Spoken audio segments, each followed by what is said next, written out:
So is it feeling like Christmas yet? We have snow, some trees are coming up, we hear carols in the supermarkets.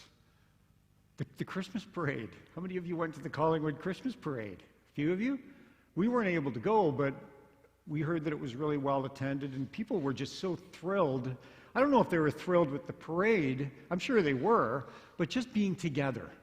People just spoke and talked about what it was like just to be together with other people. And it was a safe environment. I think most of the people, even outside, had masks on. But Christmas is coming. And these are dark days. Literally, they're dark days.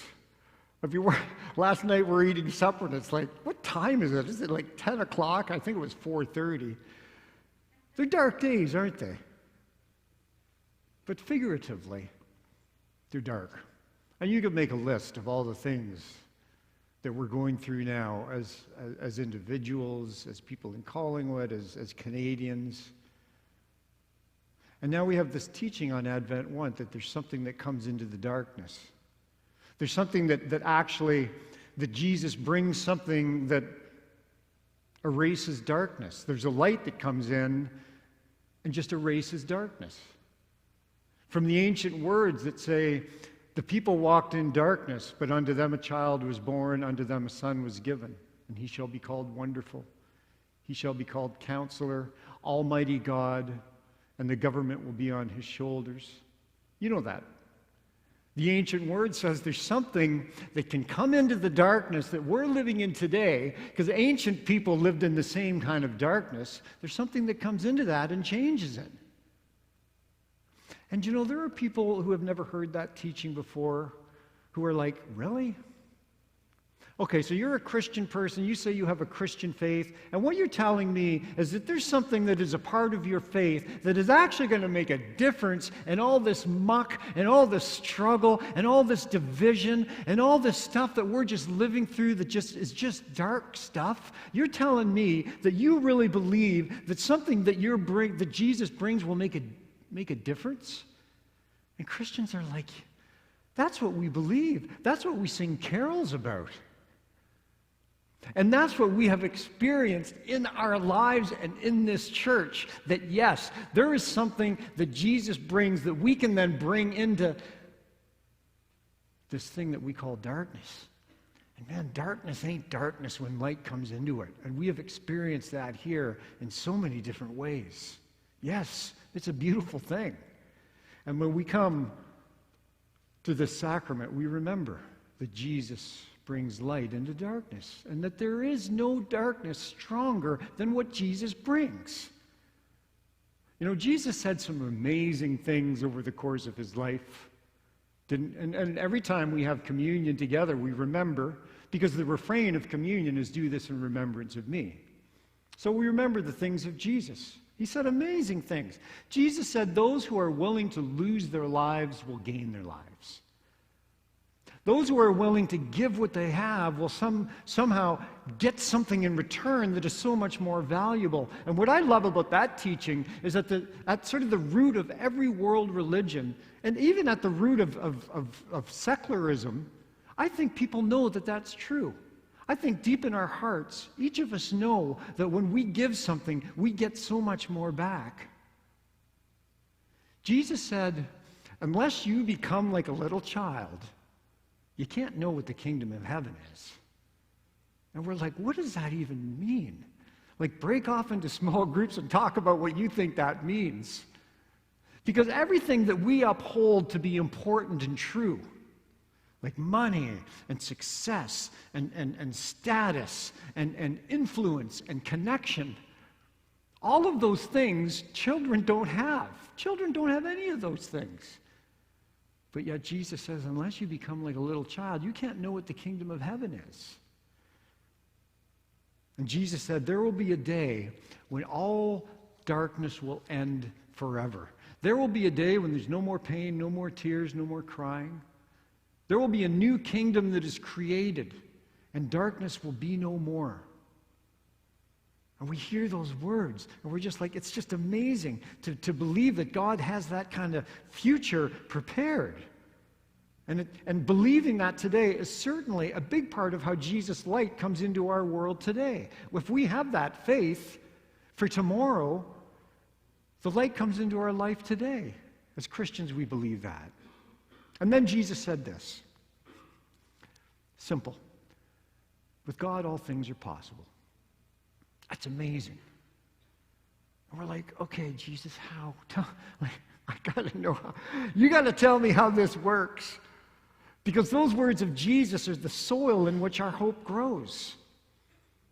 And it's like Jesus is like, look, God created heaven, and that's something that we can all look forward to. And as Christians, we do look forward to that. Paul said, if I had my way, I'd go there now, but I still have work to do. Jesus said, heaven is really important, but what I am more interested in is today, is what Jesus said. And I'm telling you, with God, all things are possible, even today. And the disciples are like, you want to unpack that one for me? And they spent 3 years with Jesus showing and teaching the disciples how all things are possible today. When we experience the impossible becoming possible, it brings inspiration. Now, I'm going to give you a couple of examples of that, but you can think of examples. When we experience what we thought was impossible suddenly becoming possible, we just get inspired. And do you know what happens when you get inspired? 2 things happen. The first thing is you have renewed energy. The next thing is you have a renewed joy when you get inspired about something. Greta Thunberg, she's 18 now. That's so hard to believe. I think she was 15 when she started speaking about the climate change. And she's still speaking about it, and she still inspires hundreds of thousands of young people to think that they can make a difference in changing our planet and making a good difference. And that kind of inspiration has young people around the world doing stuff. Like, it amazes me how inspiration can create energy and then joy. There's a mission in Windsor for the homeless. It's called the Downtown Mission of Windsor. And when we were in Windsor, Haven's thinking about the University of Windsor for next year. And we did a little research around the Downtown Mission in Windsor.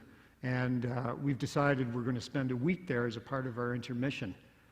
But it's just, we were just so inspired because they have 110 beds, but they also make meals every day, daily meals, and they also have like support. They have counseling support, parental education support. Like, all of this stuff is just like downtown Windsor can be. It's bleak.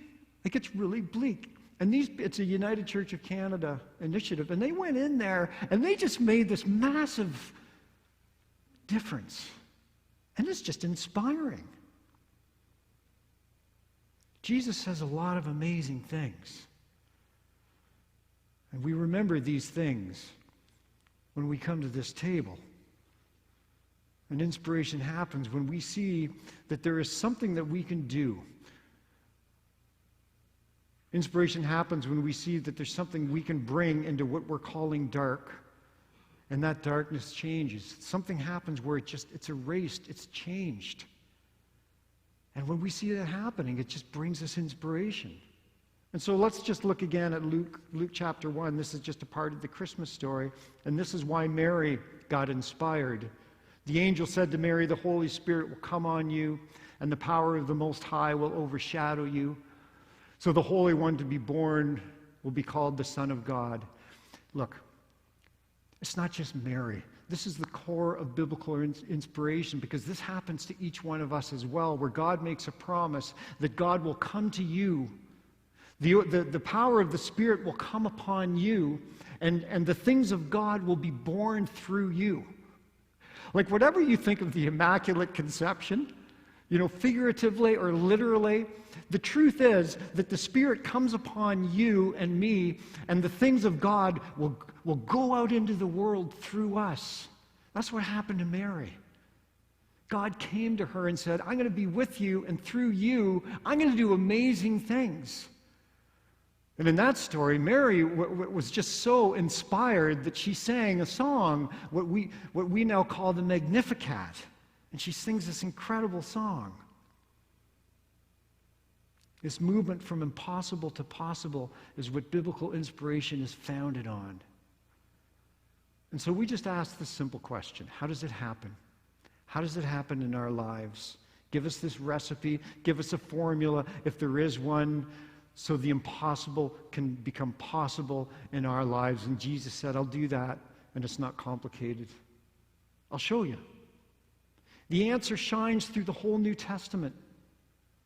In the gospel stories, and we read about healing miracles in gospel stories, and sometimes we wonder what that is and what it means. Jesus doesn't walk by people.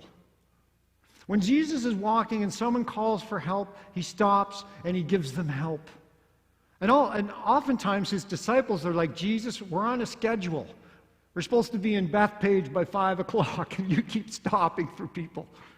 But Jesus would stop and he'd touch, and he'd listen, and he'd call by name, and he'd help, and he'd forgive. And then there's healing. See, healing follows that kind of love. And a lot of the disciples just thought, that's just impossible. Like, how do people that are sick find that healing? And Jesus said, just stop and help people and love people, and impossible becomes possible. What about the other miracle story where thousands of people are fed? And people are all around the countryside listening to Jesus. It gets late, if you know the story. People are just don't know what to do, and the disciples said, we have to just let the people go because nobody has anything to eat. What are we going to do? And Jesus just looks at them and says, you feed them. And what Jesus is saying really simply is that I want you to partner with me. In other words, I'm going to do what I'll do, but I want you to do what you can do. You feed them. I'm going to do what I do because I'm the Son of God. I'm divine. I'm not just any human. And I'll do what I do, but I want you to do what you do. We know as Christians there are things that only God can do that are so separate from any kind of human endeavor or human work, so separate. I mean, for instance, we have a couple of soloists in the story that are singing.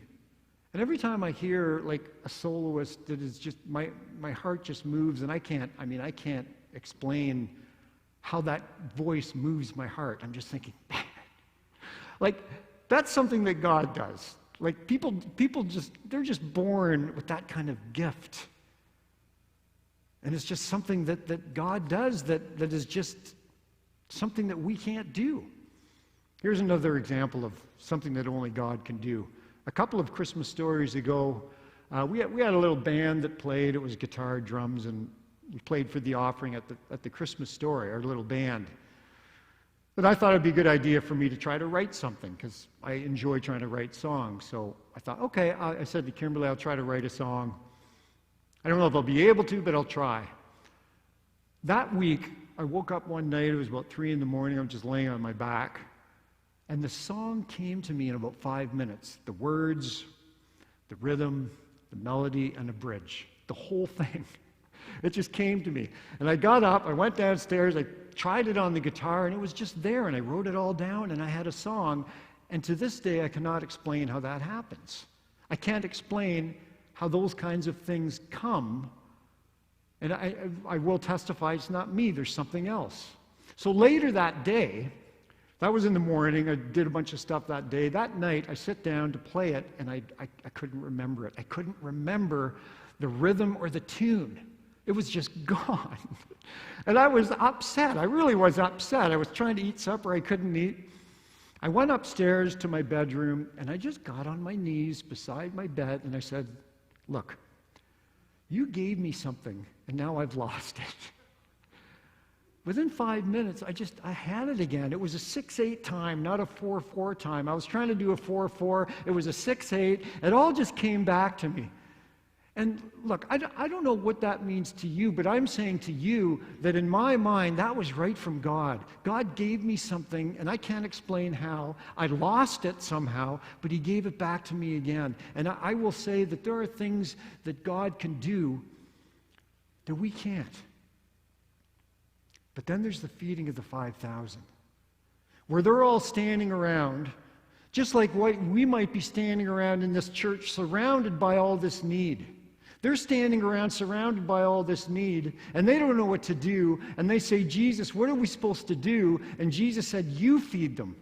And they said, we don't have enough. And a little boy, in John's version of this story, the Gospel of John, this little kid comes up with his lunch, and he says, here, I'll share what I have.